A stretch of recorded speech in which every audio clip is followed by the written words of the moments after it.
جی، تو میں یہ ذکر کر رہا تھا کہ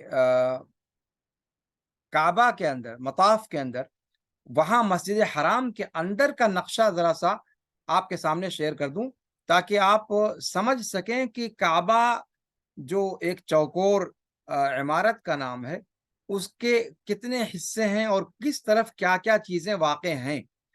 یہ تو میں نے بتا دیا کہ حجر اسود سے شروع کر کے حجر اسود پر طواف ختم کرنا ہے، رکن یمانی کا بھی میں نے ذکر کیا، لیکن جو لوگ پہلی بار جا رہے ہیں ان کو یہ چیز سمجھنا ذرا سا دشوار ہوتا ہے، تو وہاں کا نقشہ بھی آپ کے سامنے اگر رہے تو مجھے لگتا ہے کہ شاید آپ کو معلومات کو صحیح طریقے سے ذہن نشین کرنے میں سہولت ہوگی۔ تو یہ آپ کے سامنے وہاں کا نقشہ ہے، یہ آپ دیکھ پا رہے ہوں گے، یہ کعبہ ہے جو آپ دیکھ رہے ہیں، یہ کعبہ ہے اور یہ صفا اور مروہ کا نقشہ ہے آپ کے سامنے۔ اس کو میں ذرا سا بڑا کر دیتا ہوں، آپ بڑا کر کے دیکھ سکتے ہیں۔ یہ ہے رکن یمانی اور یہ ہے حجر اسود، یہ آپ دیکھ سکتے ہیں، یہ جو میں نے اپنے جو جہاں پر میں کرسر سے اشارہ کر رہا ہوں، ہاتھ کا اشارہ، یہ ہے حجر اسود، یہ حجر اسود ہے یہاں پر، اور اس حجر اسود کی سیدھ میں یہ پوری یہ گرین لائٹ لگی ہوئی ہے اور اشارہ لگا ہوا ہے اس بات کی طرف رہنمائی کرنے کے لیے کہ طواف آپ کو یہیں سے شروع کرنا ہے۔ تو آپ طواف کہیں بھی آپ مطاف میں اتریں، لیکن آپ کو یہاں تک چل کر کے آنا ہے، وہ آپ کا چلنا طواف نہیں شمار ہوگا۔ یہاں پر پہنچ کر کے جب آپ کعبہ حجر اسود کی سیدھ میں آ جائیں گے، پھر یہاں سے آپ کو حتیم کی طرف ایسے، یہاں سے ایسے آپ رخ کر کے طواف شروع کریں گے، یہاں سے بسم اللہ اللہ اکبر کہہ کر کے اور طواف شروع کریں گے۔ یہ مقام ابراہیم ہے، یہ مقام ابراہیم ہے جس کا میں نے طواف کے بعد ذکر کیا تھا کہ اس کے پیچھے آ کر کے 2 رکعت نماز ادا کرنے کی کوشش کریں اگر بھیڑ بھاڑ نہ ہو، اور اگر بھیڑ بھاڑ ہو تو کہیں بھی طواف کے بعد 2 گانا ادا کر لیجئے، یہاں ضروری نہیں ہے۔ تو طواف یہاں سے آپ شروع کریں گے، یہ حجر اسود ہے، یہاں سے آپ اس طرف کو آگے بڑھیں گے اور یہ کعبہ کا دروازہ ہے، یہ اس طرف سے آپ آگے بڑھتے چلے جائیں گے، یہ مقام ابراہیم ہے، اور یہاں آپ دیکھیں گے کہ کعبہ کے پاس ایک چھوٹی سی دیوار نے جو کعبہ کو گھیر رکھا ہے، اور ایک ہلالی شکل میں چاند کی شکل کا ایک ایک اس کی دیوار کا سلسلہ ہے جس نے کعبہ کو گھیر رکھا ہے۔ یہ مکمل یہ جو حصہ ہے جس میں اس طرح کی تعمیر نہیں ہے، لیکن وہ بھی کعبہ ہی میں شامل ہے، اسی لیے اگر کوئی یہاں سے طواف کرتے ہوئے ادھر سے گھس کر کے اور کعبہ کی اس دیوار کے لگے لگے ادھر سے نکل آتا ہے تو اس کا طواف نہیں ہوگا۔ اس کے لیے ضروری ہے کہ وہ یہاں سے جا کر کے اور اس حصے کے باہر سے طواف کرے، ورنہ اس کا طواف مکمل نہیں ہوگا۔ تو اس طریقے سے یہاں سے جا کر کے اور یہاں سے پورا یہ رکن شامی ہے اور ادھر یہ رکن یمانی ہے، اور رکن یمانی اور یہ حجر اسود، اسی رکن یمانی اور حجر اسود کے بیچ میں وہ دعا پڑھنی ہے جس کا میں نے آپ کے سامنے ذکر کیا تھا، ربنا آتنا فی الدنیا حسنہ وفی الآخرۃ حسنہ وقنا عذاب النار۔ اس پورے رکن کو رکن حجر اسود کہا جاتا ہے، رکن کا مطلب کارنر، اس کارنر کو حجر اسود کا کارنر کہا جاتا ہے۔ یہ رکن یمانی یعنی یمنی کارنر اس کو کہا جاتا ہے، اور یہ رکن عراقی ہے جو آپ حتیم کی طرف دیکھ رہے ہیں، جو رکن ہے رکن عراقی اس کو کہا جاتا ہے، اور یہ دوسرا اس طرف جو آخر میں ایک کونا ہے اس کو شامی کارنر کہا جاتا ہے۔ تو یہ چاروں کونے ہیں کعبہ کے جس کا الگ الگ نام ہے، لیکن آپ کو ان ناموں سے کوئی لینا دینا نہیں ہے۔ رکن یمانی اور حجر اسود اس کو یاد رکھیں، رکن حجر اسود اور رکن یمانی کے بیچ میں ربنا آتنا فی الدنیا حسنہ وفی الآخرۃ حسنہ وقنا عذاب النار، اس کو بطور خاص پڑھنا ہے۔ اور یہ جو حتیم کا جو ہے علاقہ، اس کے اندر اگر طواف کے بعد یا کبھی بھی مسجد حرام میں इसके अंदर अगर आपको दो गाना अदा करने का मौका मिल जाए तो बहुत अच्छी बात है। अगर इसके अंदर आप 2 रकअत नफल पढ़ लेते हैं तो गोया आपने काबा के अंदर नमाज पढ़ी, लेकिन इसका तवाफ से कोई ताल्लुक नहीं है। इस चीज को मैं वाज़ेह कर दूं कि उसका ताल्लुक से कोई तवाफ से कोई ताल्लुक नहीं है। तो ये है काबा और उसके इर्द गिर्द का पूरा मामला। और तवाफ मुकम्मल करने के बाद मकाम इब्राहिम, वलीद, मकाम इब्राहिम के पीछे 2 रकअत नमाज अदा करने की कोशिश करें अगर यहाँ पर इज़्दिहाम ना हो। चार्ज में नहीं लगाया हो। और अगर यहाँ पर इज़्दिहाम है तो तवाफ के बाद जो 2 रकअत पढ़नी है वो कहीं भी आप पढ़ें, कोई हर्ज की बात नहीं है। अच्छा, और तवाफ के बाद जो 2 रकअतें पढ़नी है उनमें पहली रकअत में कुल या अय्युहल काफिरून और दूसरी रकअत में कुल हुवल्लाहु अहद पढ़ना है। तवाफ के बाद की जो 2 रकअतें पढ़नी है उसमें पहली रकअत में सूरह फातिहा के बाद कुल या अय्युहल काफिरून और दूसरी रकअत में सूरह फातिहा के बाद कुल हुवल्लाहु अहद पढ़ना है। ये अल्लाह के रसूल सल्लल्लाहु अलैहि वसल्लम की सुन्नत है। जमजम पीने का आपको बता ही चुका कि तवाफ के बाद जी भर के जमजम पिए, दुआ करें और उसके बाद सफ़ा और मरवा की साई के लिए जाएगा। ये सफ़ा और मरवा की तकरीबी शक्ल है जो आपके सामने ज़ाहिर कर दी गई है। ये सफ़ा है। काबा से तवाफ करने के बाद हाजी इस तरफ आएंगे, मतलब 2 रकअत पढ़ने के बाद दुआ हुआ करने के बाद यहाँ पर आएंगे और यहाँ पर चढ़ने की कोशिश करेंगे जहाँ तक उनको आसानी से चढ़ने का मौका मिले। बहुत धक्कम पेल करने की ज़रूरत नहीं है। और फिर यहाँ पर खड़े होकर के आने के बाद वो काबा की तरफ रुख करके वो दुआ करेगा और पढ़ेगा इन्न सफ़ा वल मरवता मिन शआइरिल्लाह फमन हज्जल बैता अव अतमरा फला जुनाह अलैहि अन यतव्वफ बिहिमा वमन ततव्वअ खैरन फइन्नल्लाह शाकिरुन अलीम। और उसके बाद बिस्मिल्लाह अल्लाहु अकबर कहेगा और फिर जो दुआएं करनी है वो अपनी दुआ करेगा और दुआ करने के बाद फिर यहाँ से वो मरवा की तरफ बढ़ेगा। ये मरवा यहाँ से मरवा की तरफ बढ़ेगा। आप देख सकते हैं कि सफा से उतरने के बाद ही थोड़ी दूर पर ये इस तरीके के 2 निशान आपको दिखाई दे रहे हैं जो गेट की तरह से बना रखा है। ये वो दूरी है जिसमें मर्दों को दौड़ना है या तेज चलना है या तेज चलने की एक्टिंग करनी है अगर मुमकिन हो। औरतों को नहीं दौड़ना है, मर्दों को। ये मैं तफसील से आपको दो दर्स पहले बता चुका हूं। और ये है वो दूरी, इन दोनों की जगहों के दरमियान तेज रफ्तार चलना है या दौड़ना है या दौड़ने की एक्टिंग करनी है। और उसके बाद यहां से जब निकल जाए आगे तो फिर अपने मामूल की रफ्तार से फिर हाजी आगे बढ़ता जाएगा ता आकी मरवा पहुंच जाए। मरवा पर पहुंच करके और वहां पर उस पर चढ़ करके जहां तक मुमकिन हो, और अगर नामुमकिन हो, भीड़ हो ज्यादा, तो जहां पर मुमकिन हो वहां पर खड़ा होकर फिर यहां से काबा की तरफ मुंह करेगा और काबा की तरफ मुंह करके फिर वहां पर दुआ करनी है। जो भी दुआ कर सकता है, ये कबूलियत दुआ की जगहों में से है। जो दुआ करना चाहे वो दुआ करे। यहाँ पर एक चीज ये जहन में रहनी चाहिए कि सफा से लेकर मरवा तक जो एक हाजी आ गया, ये उसका एक चक्कर मुकम्मल हुआ। अब जब वो मरवा से फिर सफा के लिए आएगा, ये उसका दूसरा चक्कर होगा।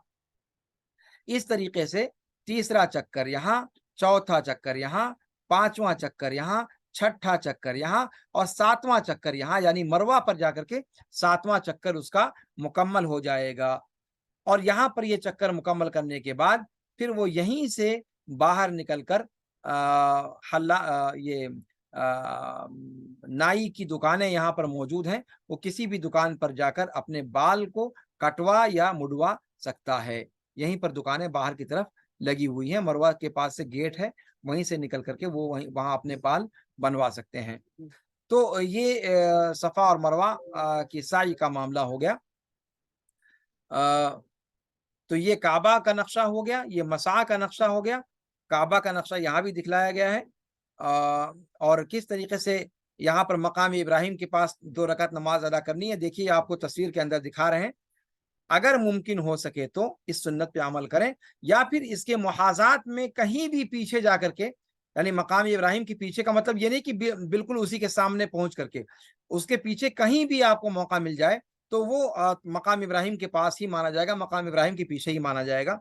और अगर वो भी मुमकिन ना हो तो हरम शरीफ में कहीं भी 2 गाना अदा कर लें, तवाफ की 2 रकात पढ़ लें, कोई ज़रूरी नहीं कि मकाम इब्राहिम के पास हो। ये हरम की एक ऊपर की झलक आपके सामने है, किस तरीके से लोग तवाफ करते हुए दिखाई दे रहे हैं। अच्छा, तवाफ़ कुदूम में मैंने एक शक्ल बताई थी आपसे कि पहला तवाफ जो करेगा मुतमत्तिअ, जो उम्रा का तवाफ होगा उसका, उसमें वो इस्तिबा करेगा। तो इस्तिबा किसे कहते हैं, ये आपके सामने उसका नक्शा दिखाई दे रहा है। देखिए किस तरीके से अपने दाएँ कंधे के नीचे से अपनी चादर को निकाल कर बाएँ तरफ के कंधे पर डाल लिया है। इसी को अरबी ज़ुबान में इग़्तिबा कहा जाता है। और ये यहाँ से इंडो पाक, नेपाल, बांग्लादेश वगैरह से जो हुज्जाज किराम जाते हैं, और ये जो पहला जो उम्रा करते हैं, चूँकि तमत्तु उनका हज तमत्तु होता है, तो हज तमत्तु में पहले उम्रा करना होता है, तो उम्रे का जो पहला तवाफ करेंगे, उसके अंदर ये कंडीशन इस्तेमाल करनी है।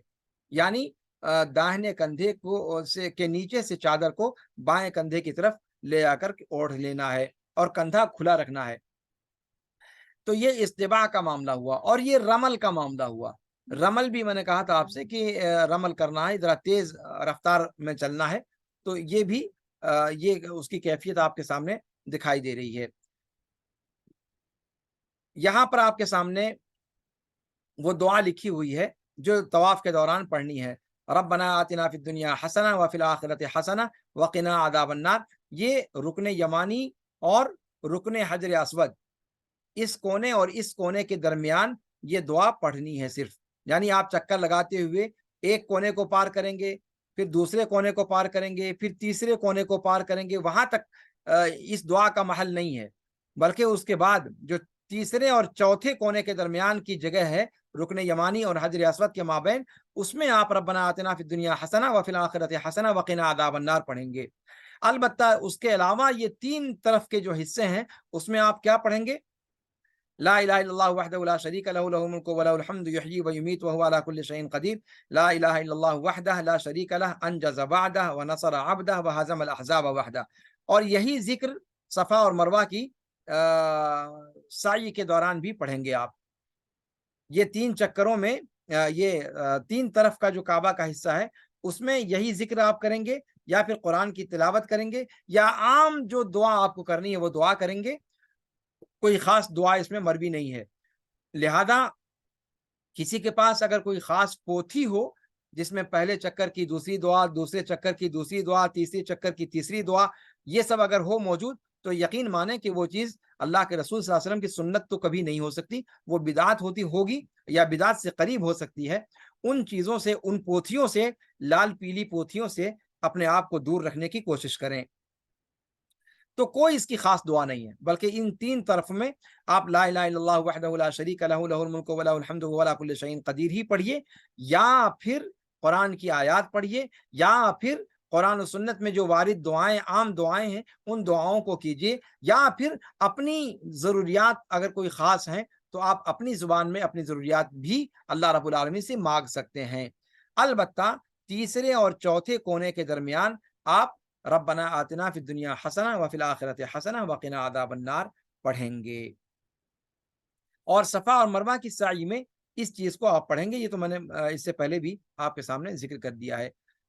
मैं समझता हूँ कि इसके बाद कोई अहम चीज़ बाकी नहीं रह गई है।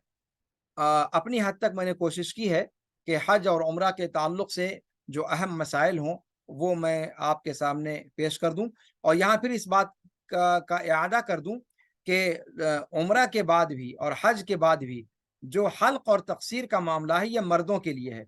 औरतों के हवाले से क्या करना है कि उनके बालों को इकट्ठा करके और एक पोर बराबर काट देना है, उम्रा के बाद भी और हज के बाद भी। तो उनका सिर्फ उतना सा एक पोर बराबर काट देना उनकी तरफ से वो हो गया, औरतों को उससे ज़्यादा काटने का हुक्म नहीं है और ना उनको मुकल्लफ किया गया है। और तवाफ़ इफ़ाज़ा से पहले अगर माहवारी आ गई, تو اس کا بھی میں نے جو ہے وہ بتا دیا کہ کس طریقے سے اس کا راستہ نکالا جائے۔ طواف وداع البتہ اگر چھوٹ گیا ہے تو طواف وداع واجب ہے، اور وہ واجب اس طرح کی عورتوں سے ساقط ہو جاتا ہے اگر ان کو ماہواری وغیرہ آ گئی ہو۔ مجھے لگتا ہے کہ بہت سارے جو اہم مسائل تھے ہم نے ان کو آپ کے سامنے رکھنے کی کوشش کی ہے۔ اللہ رب العالمین سے دعا ہے کہ اللہ رب العالمین ہمارے حج کو اور ہمارے عمرہ کو شرف قبولیت بخشے۔ اللہ رب العالمین ہمیں توفیق دے کہ ہم اپنا عمرہ اور اپنا حج اللہ کے رسول جناب محمد الرسول اللہ صلی اللہ علیہ وسلم کے بتلائے ہوئے طریقے کے مطابق ادا کرنے کی کوشش کریں، اور ارکان، واجبات اور سنن سب کی بہترین ادائیگی، سب کی بہترین رعایت کے ساتھ ہم ان دونوں عبادتوں کو انجام دیں۔ اللہ رب العالمین ہماری عبادتوں کو، ہماری ریاضتوں کو قبول فرمائے۔ اللہ رب العالمین ہمیں توفیق دے کہ ہمارا حج مبرور بن جائے۔ اللہ رب العالمین ہمیں وہاں سے جب لوٹ آئے تو ہم ماں کے پیٹ سے پیدا شدہ بچے کی طرح سے معصوم ہوں، جن کے اوپر کسی بھی قسم کی کوئی آمیزی، جن کے اوپر کوئی گناہ نہیں ہوتا، کوئی مواخذہ نہیں ہوتا۔ اللہ رب العالمین ہمیں گناہوں سے اور گناہ کی آلائشوں سے مکمل طور پر پاک و صاف کر کے لوٹائے، اور ہماری بقیہ زندگی ہماری حفاظت فرماتا رہے، اور اپنی توفیق سے ہمیں بہراور فرماتا رہے۔ اللہ رب العالمین سے دعا ہے کہ اللہ رب العالمین آپ سب کی جائز خواہشات کو مکمل کرے، اور ہم میں سے جن لوگوں کو کی حج اور عمرہ کی نیت ہے لیکن کسی سبب سے یا پیسے اور اقتصادی طور پر کمزور ہونے کی وجہ سے وہ اس خواب کو تعبیر دے پانے سے قاصر ہیں، اللہ رب العالمین ان کے لیے راہوں کو آسان فرمائے۔ اللہ رب العالمین ان کی خواہشوں کے مطابق ان کو اجر عطا فرمائے، اس لیے کہ آپ جانتے ہیں کہ بہت ساری عبادتوں پر صرف نیتوں پر بھی اجر مل جایا کرتا ہے، گرچہ ان عبادتوں کو پورے طور پر آپ انجام کسی سبب سے نہ دے پائیں، تو ہمیں کم از کم نیت تو ہونی ہی چاہیے کہ ہم ان دونوں عظیم نعمتوں سے سرفراز ہو سکیں، عمرہ کر سکیں، حج کر سکیں۔ اگر کسی مسلمان کے اندر وہاں جانے کی خواہش نہ ہو تو یقیناً مجھے لگتا ہے کہ اس کو اپنے مسلمان ہونے پر نظر ثانی کرنی چاہیے۔ اللہ رب العالمین ہمیں اس کا شوق عطا فرمائے، اور اللہ رب العالمین ہمیں توفیق دے کہ جب تک ہم دیار مقدسہ کے اندر رہیں وہاں پر شریعت کی حدود کی پاسداری کرتے ہوئے رہیں، کسی بھی قسم کی شرکیہ حرکت یا شرکیہ اعمال اور بدعتی اعمال سے اپنے آپ کو بچائیں، کہ کہیں ایسا نہ ہو کہ ہمارے اس سفر کی ساری تگ و دو عکارت چلی جائے۔ اللہ رب العالمین ہمارے اعمال کی حفاظت فرمائے، ہمیں بھی اپنی دعاؤں میں یاد رکھیں، ان مقدس جگہوں پر، اور خاص طور پر اپنے عرفات کی دعاؤں میں اور طواف کے وقت کی دعاؤں میں یاد رکھیں۔ اللہ رب العالمین ہم سب کا ممد و معاون ہو، ہم سب کا محافظ ہو۔ ہذا وصلی اللہ وسلم علی نبینا محمد وعلی آلہ وصحبہ اجمعین۔ سبحانک اللہم وبحمدک، اشہد ان لا الہ الا انت، استغفرک واتوب الیک۔ والسلام علیکم ورحمۃ اللہ تعالی وبرکاتہ۔